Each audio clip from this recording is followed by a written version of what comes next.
On May 27th, the First Nations community was shaken when the remains of 215 First Nations children were found in unmarked graves on what was once a residential school in Kamloops, BC. Some of the children were as young as 3 years old.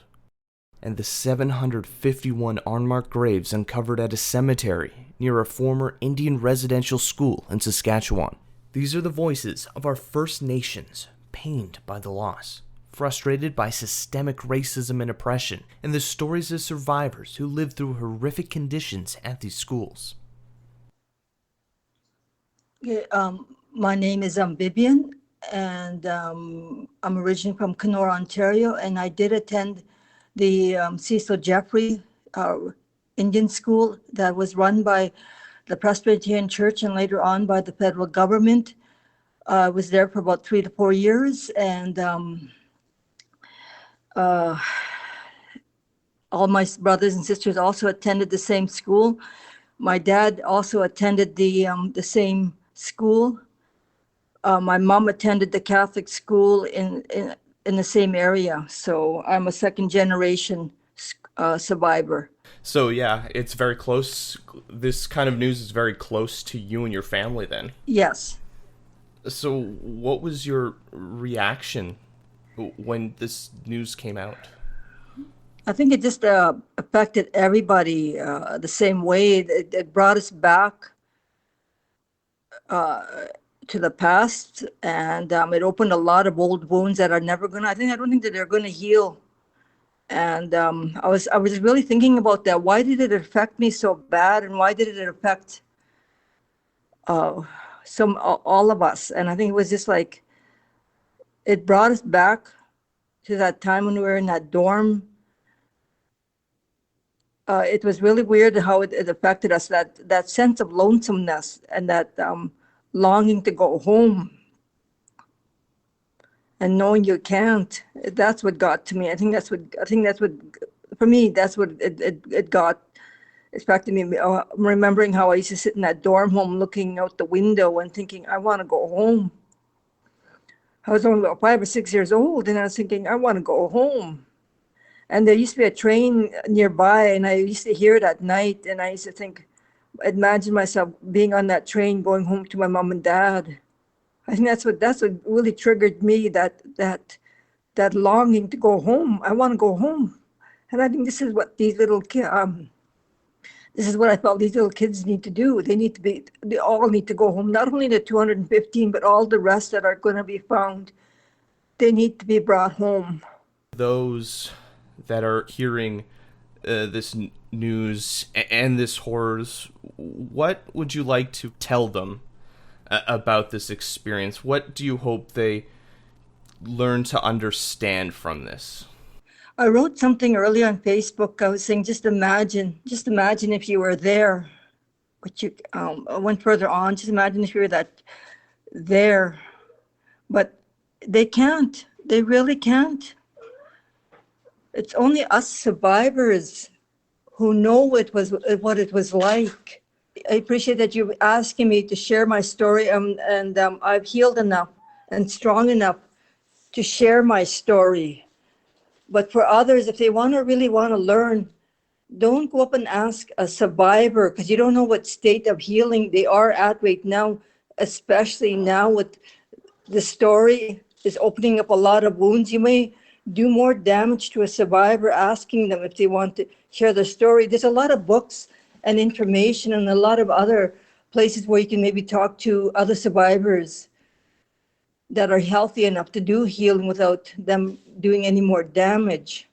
Yes, I appreciate you wanting to know more, but there's other ways you can help, maybe by pressing the advocating for us on our behalf by the Catholic Church, politicians, that way. So there's more actions you can do than just by asking us to share our stories. There's other steps you can do to advocate for us without doing more harm to us. Because I'm hearing of other survivors that are hurting and that maybe have slipped or that were not able to cope. So advocate, yes, ask us our stories, but do it in a safe manner.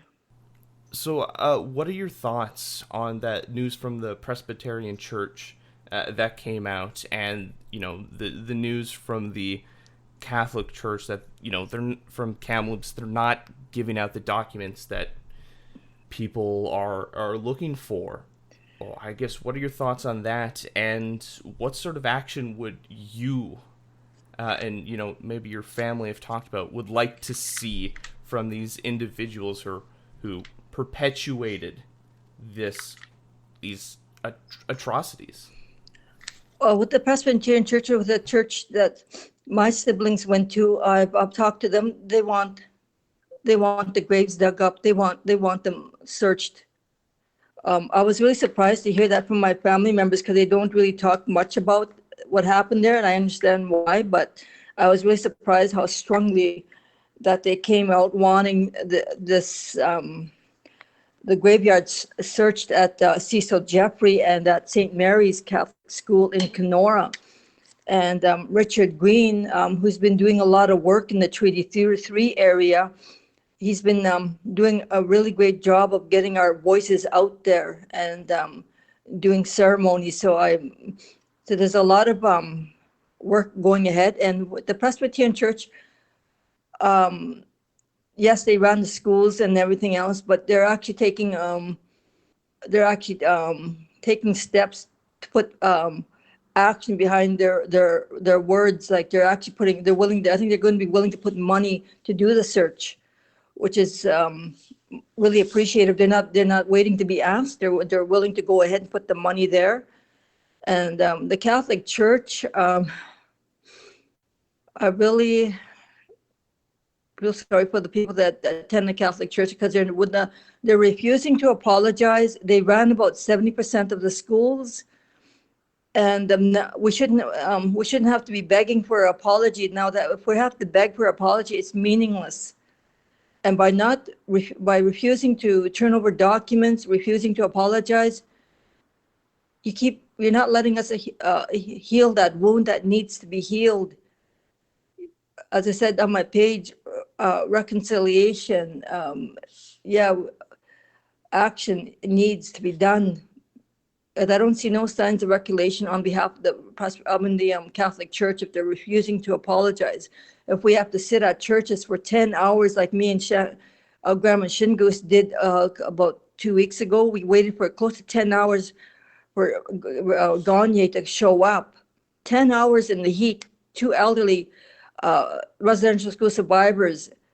That shows lack of commitment on behalf of the Catholic Church to work with survivors, refusing to apologize, refusing to release any documents to let us heal. Reconciliation, the word is thrown out a lot. What does that actually look like? Action and commitment behind those words. Action by all the churches, financial support, apologies.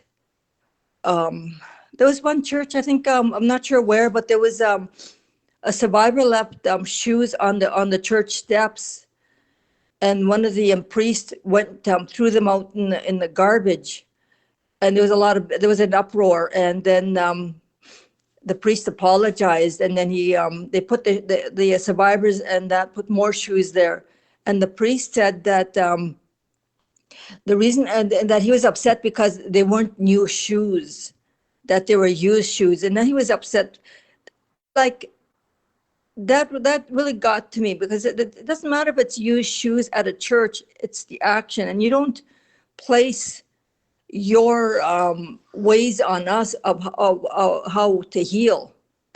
And that really got me angry. This priest does not understand. He said he didn't know about the about shoes being placed at the churches. Like that's denial right there. So action by politicians, churches, and the general public. That's what I'd like to see. And I could see reconciliation right there. You also mentioned before kind of advocacy and standing with the people who've gone through pain. Yes. What can myself and others do to help? How can we show that we're allies? What sort of things should we be advocating for? Well, like you're still reaching out to me after you've been up to the media. I understand that, like, I'm a freelance writer and photographer, so I understand when the story dies out and you move on to the next news of the day. And I appreciate you, Ryan, that you asking me my opinion on this a week or 2 weeks later. I appreciate that. You're keeping our stories out there. So the media need to keep on this, find other ways to keep the story alive, not only just by asking survivors, but me asking the churches, what are they doing? Keep follow the money. See what are the politicians doing?